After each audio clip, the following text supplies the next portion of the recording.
Choice, your creative superpower. We have the power to manifest as we dedicate attention to our thoughts, but often miss opportunity to achieve the greatest good. Your superpower is waiting to be unleashed to unlock a fuller, more rewarding world for all. Join us every Thursday at noon Mountain Time for Choice, your creative superpower with Zoe Muro.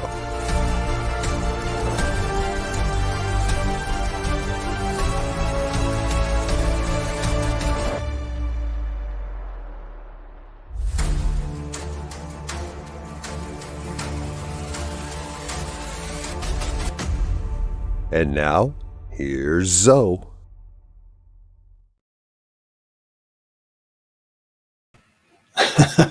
Oh, here's Zoe. Hi, folks. Welcome to the New Thought Media Network, and welcome to Choice, Your Creative Superpower, coming to you from Oakland, California, each Thursday at 11 a.m. Pacific Time, 12 noon Mountain Time. My name is indeed Zoe Muro, and I am delighted and honored to be your host for Choice, Your Creative Superpower. So we are here to explore how you can wield your superpower for the greatest good and co-create your most fulfilling life experience. Let's see. Hello, Shay. Good to see you. Shay is going to be having a show very soon. At the end of this episode, I'm going to show you a promo video for her new show. And Wayne, indeed. Good to see you, my friend. Okay, so let's see. I certainly am always delighted to have people come back. It's wonderful. And if it's your first time, welcome. Thank you for tuning in. I'm a religious science practitioner with the New Thought Media Network, as well as a transformational coach. My ministry and my mission as a coach are to help people live their lives to the fullest.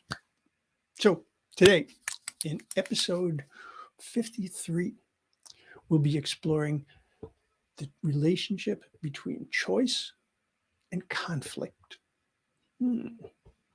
So sometimes dictionary definitions are helpful. So let's take a look, see what we have here. So this says that, according to the dictionary, a conflict can be a state of open, often prolonged fighting, a battle, or a war, a state of disagreement or disharmony between persons or ideas, a clash.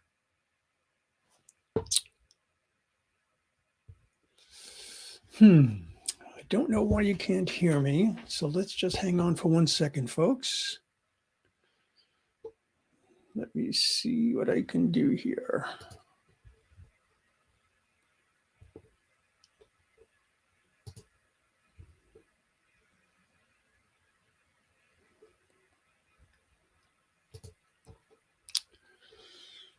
I don't know what is going on. Hang on for 1 second, folks. I have to see what I can do.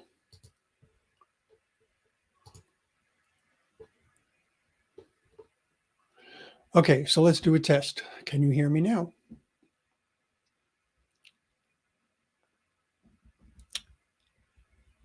Can you hear me?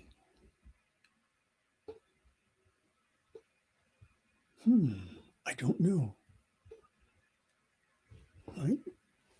I'll be right back.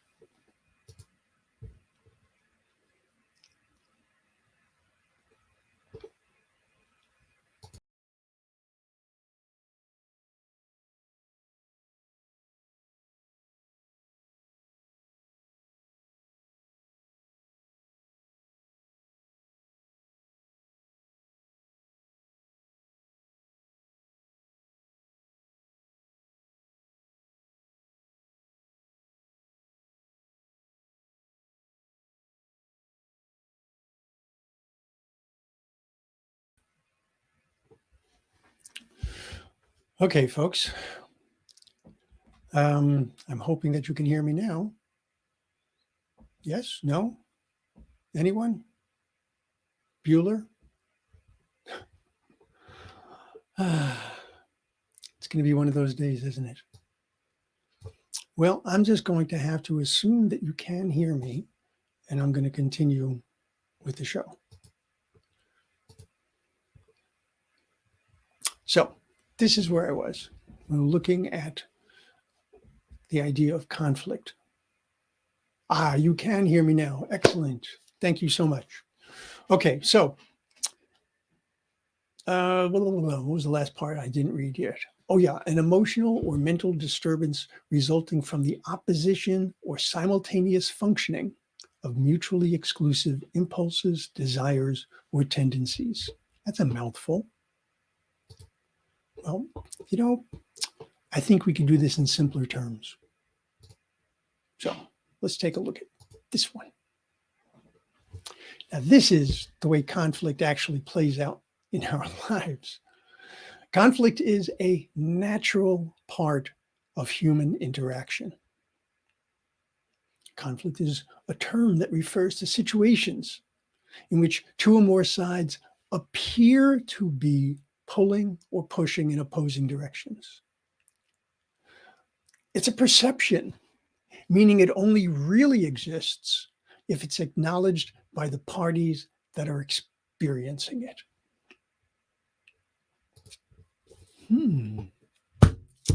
That last one is really interesting. Matter of fact, let's think about this for a moment. I mentioned to someone recently that conflict is a perception, and their response was, well, that's irritating. You're telling me I have control over what I consider to be a conflict? Oh, it's more of mine. What's mine to do, isn't it? Yeah, I get it, folks. I get it.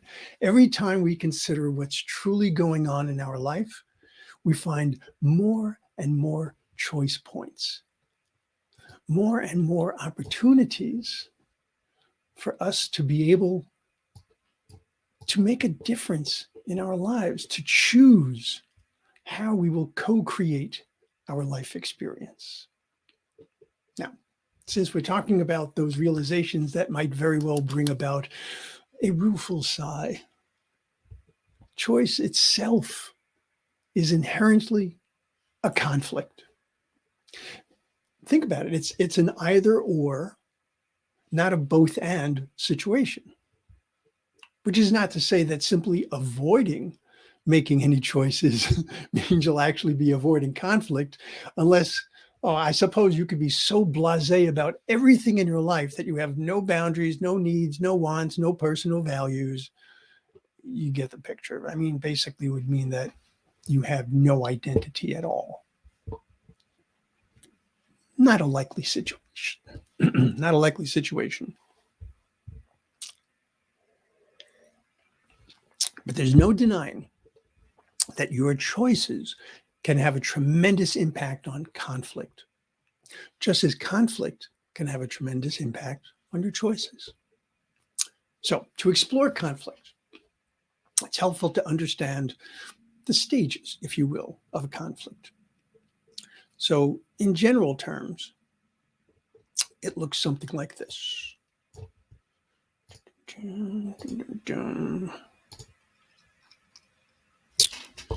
Okay, so there are essentially these four stages, and you can probably find many, many different stages. But these are the ones that I found that I liked. Okay, so stage one, latent conflict, something that's hasn't really occurred yet, clearly, obviously, but it's there. All right, then there's the triggering incident. This is when stuff really becomes clear, and it's what they refer to here as the moment of truth. All right, this is when you either decide that something is going to become a problem or it isn't. Then we go into conflict itself. Okay, now at this point, we could be making assumptions, or we could be placing labels on things. We could be attacking or blaming, We could be building alliances, etc. Okay. So we always have the opportunity to resolve conflict, or we could sweep it under the rug. Now, I'm sure that you can imagine that conflicts, whether they're resolved or not, are going to influence subsequent choices. That rug is really, that's ugly. Let's get rid of that. Okay. So let's take a moment now, all right, and just pause for a second, because I want to be very clear about this next point. Conflict, as we said, is always going to occur at some point. But not all conflict is negative or damaging. And in fact, it can be positive and even highly rewarding. For example, let's say you hold a specific belief, and based on that belief, you find yourself in conflict with a loved one. Let's further say that your relationship with your loved one is important to you, which we would hope would be true, of course. The conflict that arises actually becomes an invitation. It's an invitation to understand. Remember Stephen Covey's seek first to understand, then to be understood. Because in that understanding, there could be a realization that there really isn't a conflict at all. Or you could reach an agreement or a consensus, a compromise, or a very civil, let's agree to disagree. But the opportunity to discuss and exchange perspectives and viewpoints is so important. By choosing to show your loved one that you value the relationship and you value them, by making the effort to understand, by taking the time to work through what are at least potential conflicts, you can strengthen a relationship, and you also can help develop your relationship skills. Okay. In fact, when parties in a relationship do not address conflict and they go into just full bore avoidance mode, well, you know that rug? Yeah, that one that we've been sweeping things under, someone's going to take a header over that thing. Way too lumpy. So we've seen that we have the choice to deem something as a conflict or not, always bearing in mind that the other party might still consider it a conflict.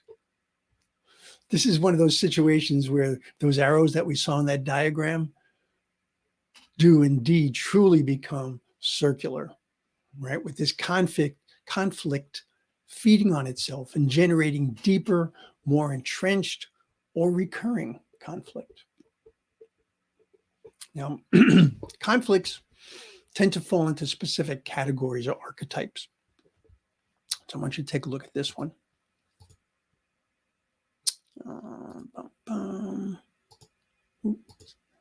We'll get there. There we go. Okay, so archetypes of conflict. So there's approach. Okay, each alternative is desirable. That's still a conflict, right? Because you are having to choose one over the other. Approach avoidance. The alternatives that you have possess both desirable and undesirable features. Probably the more common one that we'll see. And then there's avoidance. Everything that is a possibility for you is something that's undesirable. And that is also very real. I mean, we face these types of choices all the time. Now, it's also important to recognize that uncertainty about the consequences or the outcome absolutely increases the sense of conflict regardless of the type. So even if you're in that approach, oh, these things are both wonderful. But which one do I really, really want? that one can really drive you crazy. There's a technique that I've been using for a long time, and this is kind of silly, folks, but it really does work. When you're in that approach situation where you know that both of these things are good, you actually have in your mind which one you want. And the way that I help to bring that out is I do this with people all the time. I'll say, okay, I'm going to flip a coin. Heads is going to be the first one. Tails is going to be the second one. And I flip the coin, but I don't show it to them. And I said, okay, which were you hoping it was? And they always have an answer. And if they don't have an answer and I tell them what it was, you can read on their face that they absolutely did have an idea. So it's kind of silly, but it does work.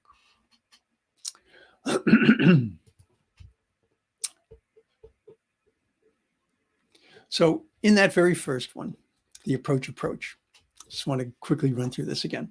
So it actually does illustrate very clearly how choice itself can be a conflict, right? It's one that we sometimes would refer to as regret, right? No one wants to regret things. In the corporate world, we used to see this oftentimes referred to as analysis paralysis. A choice would become stalled in analysis, and then it becomes extremely challenging to get anyone to move forward to a resolution. Third type, avoidance, can wind up with a very similar lack of resolution. But in this case, it's likely not for a lack of discernment as to which one I prefer, but rather it's more fear-based.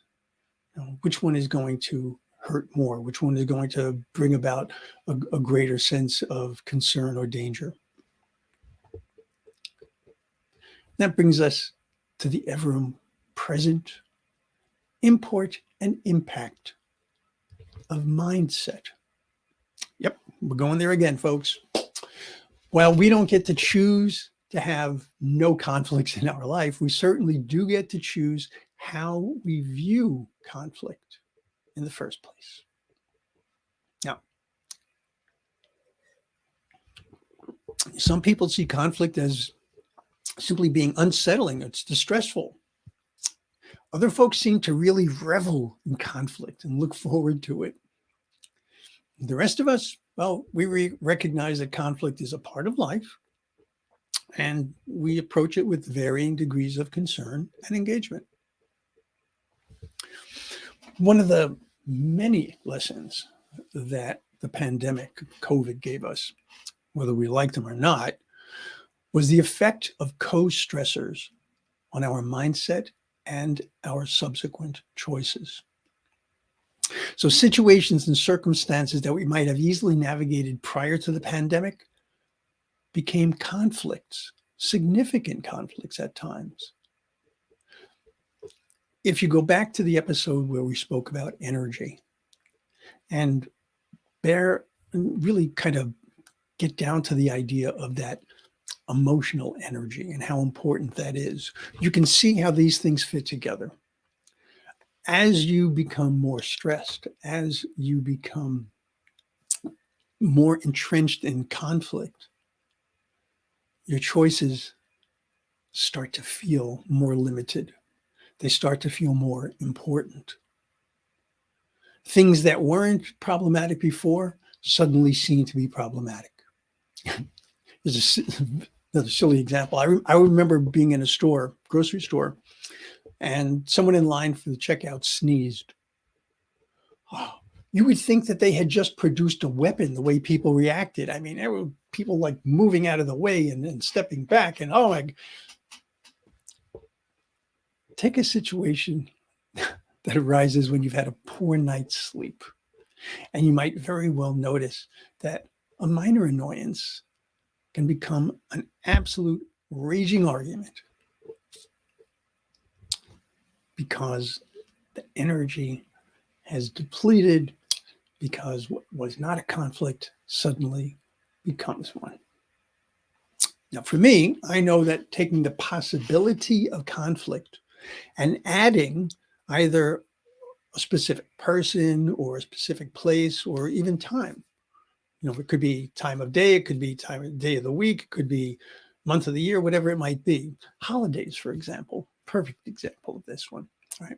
Any of these things can make a big difference in the resolution or progression of conflict. It's an easy example. Now, my wife is a singer, songwriter, and a performer. She does predominantly cabaret shows and musicals and some straight acting gigs. I get invited to every show, every performance. But there are times I really don't want to go for whatever reason, right? It's a potential conflict. However, if she says, it would be really important if you come to this show, well, you know what? My conflict disappears. And I am there. Absolutely. On the other hand, if a friend who has an atrocious track record, it's always being late, always canceling at the last minute, invites me to something that I'm not particularly keen on attending in the first place, well, that conflict's likely going to stand. Speaking of mindset, I want to go back to the stages of conflict again.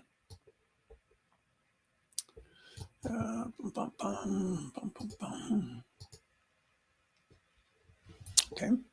If you think about it, every stage presents opportunities for choice. Right? In stage one, that latent conflict, an underlying or unexpressed conflict can fester and grow out of proportion unless we choose to address it.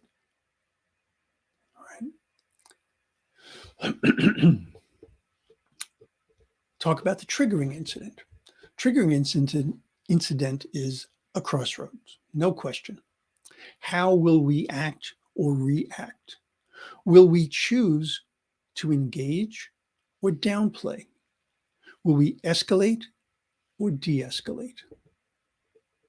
Now, if we choose to, rather than being in conflict, we can work towards a resolution. We can achieve a compromise. Any number of progressive outcomes are possible. Or we can choose to stand firm and things are going to become more challenging. Not saying it's wrong, but definitely more challenging. Or we can choose to just stuff them down inside until such time as they get triggered again. And then we get into that circular pattern. So I want you to consider this. Conflicts can actually be of great value. Let me take this out of here.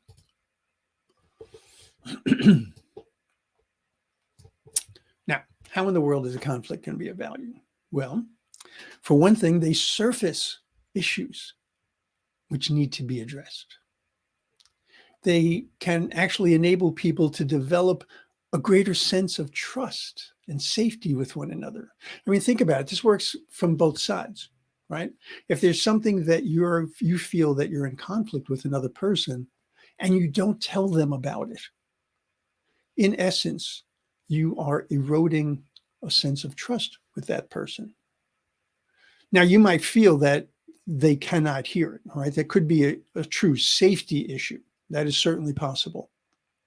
And believe me, I'm not saying that if you feel that you're in conflict with someone that you have to absolutely resolve every single thing. No, it doesn't work quite that way. But we're talking about the ones where you do have that kind of a choice, right? So if you actually choose to work through the conflict with someone, they have a sense of trust with you. They have a sense of safety, right? Remember, if you share your conflict with someone else and you work through that, it makes it easier for them to then come to you when they have a conflict because they have that understanding that you can work things through. Conflicts also allow for different perspectives and approaches that you might not have even considered otherwise.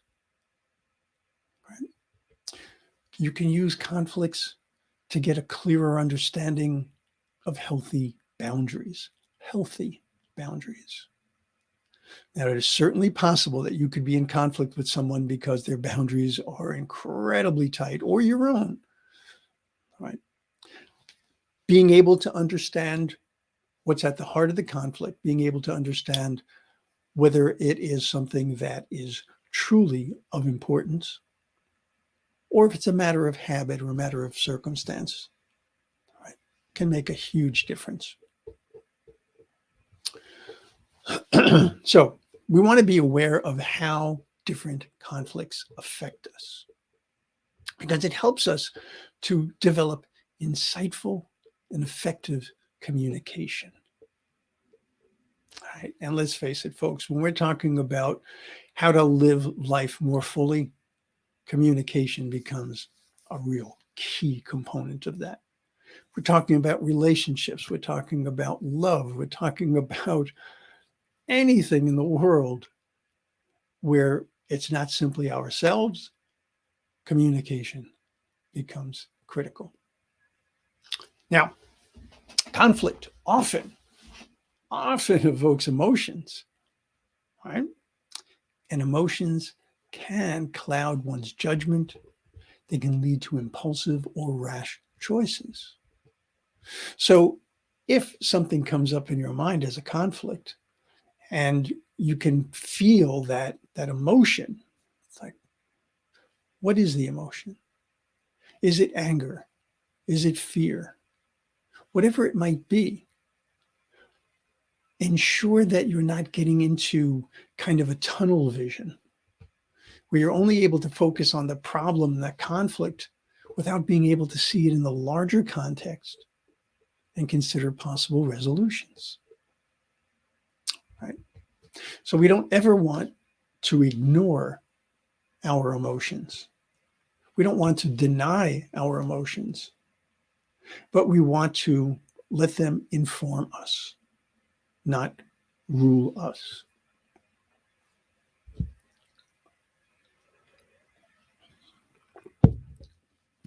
Conflict can be a challenge.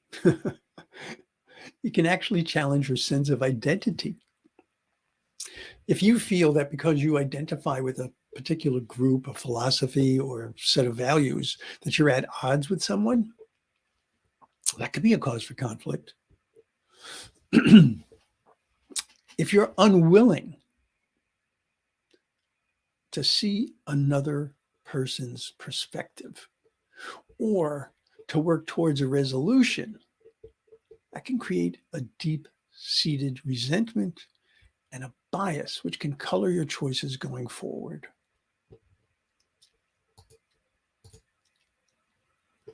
Yes, Wayne, fear is the mind killer. Agreed. Agreed.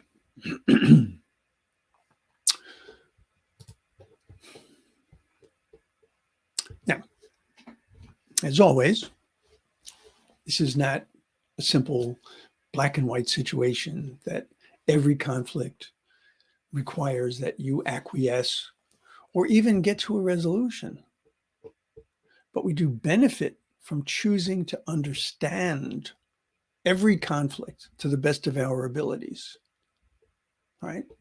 Understanding the conflict does not necessarily mean that you resolve it, but it does mean that you understand how it affects you. So whether you're a leader, a parent, a significant other, whether you identify as an introvert or an extrovert, whether you're in a business setting or a personal setting, conflict can be seen as an obstacle or it can be seen as an opportunity. You can see it as what's the word I want? An impediment, or you can see it as an invitation. So regardless of one's role, regardless of one's disposition, regardless of the setting, or a host of different conditions or circumstances, We have the choice of living our life as fully or as limited as we choose to see it and experience it.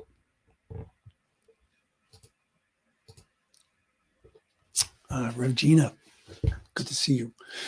Conflict is often denied at the conscious level as a form of spiritual bypass. Yes, indeed. There's that terrible term, spiritual bypass. For those of you who are unfamiliar with that term, what it means is that even though there is something indeed troubling, something that is indeed problematic, we say, no, because I'm a person of great spiritual understanding and belief. No, I just ignore that. Everything is fine. No, that's not reality, folks. All right. We have all of the answers within us. That is indeed true. But that doesn't mean that the problems don't exist. We have an opportunity to utilize all of our gifts. We have the opportunity to take the wisdom, to take the intuition, to take all of that that's within us and apply it. Right? Spiritual bypass, no, that gets you back into that being mired in problems. They might be quiet for a bit. They're going to come back. So, thank you for that reminder, Regina. Now, I'm a bit surprised I'm going to quote Ronald Reagan here, folks, but he summed it up perfectly. All right, with these words, let me bring this in here. There we go. Peace is not the absence of conflict. It is the ability to handle conflict by peaceful means. It is not the absence of conflict. It is the ability to handle conflict by peaceful means. So, once again, we see that life itself may unfold in ways that inform or bewilder, excite or frighten, bring joy or sadness. But our experience of life, now that's what we get to co-create through each and every choice that we make.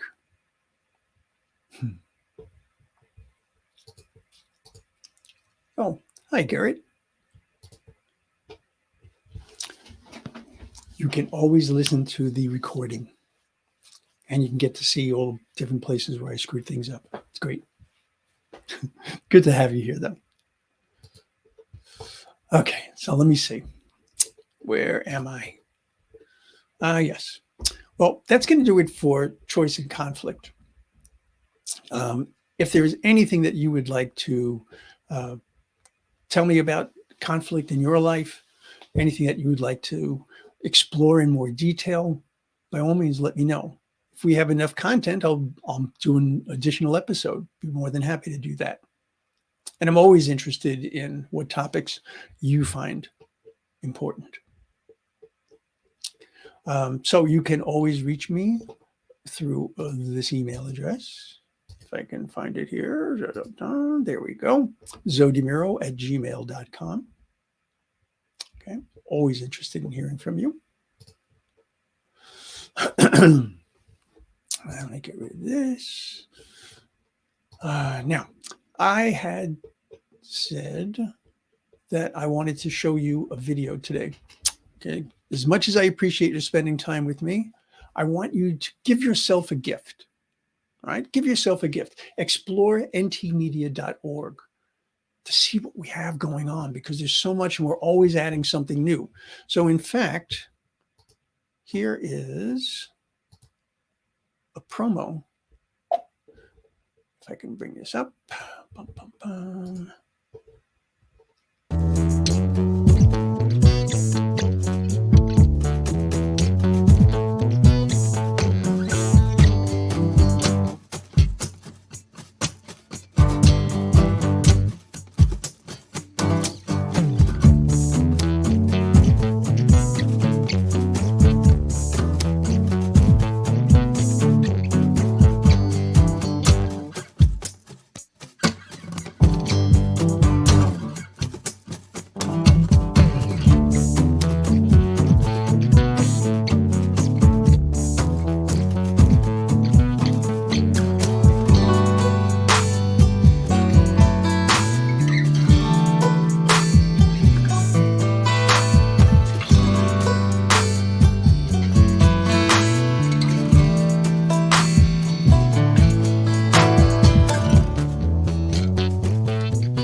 So we're definitely looking forward to this new show. Let's see. Oh, perfect timing for this, huh? Excellent, excellent. By all means, do check it all out. And you are very welcome, Shay. Folks, make sure that you have an opportunity to tune into that show. So I wish you the most magnificent of days. I do want to mention a few more things before I leave. Today, 1 p.m. Mountain Time, check out Finding the Joy in the Journey with my ever delightful friend and mentor, Reverend Gina Calvario-Kripke, and her special guest, also a friend of mine and a prayer partner, Practitioner Bonnie Gonzalez, your doula for grief. 2 p.m. Mountain Time, there's a Vibrant Living Hour with the ever-engaging practitioner, Ken Ludwig. 4 p.m. Mountain Time today, Reverend Brock Ford presents his spiritual toolkit. And of course, at 8:15 Mountain Time, 8:15 p.m. Mountain Time, we have evening prayer. So whatever it is that you're looking for, folks, we've got it and so much more.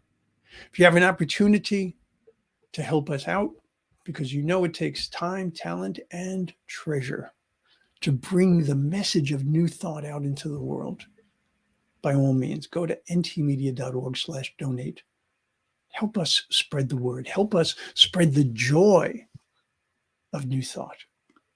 So until we meet again, I know that you will experience the most magnificent of times, because this is within your power.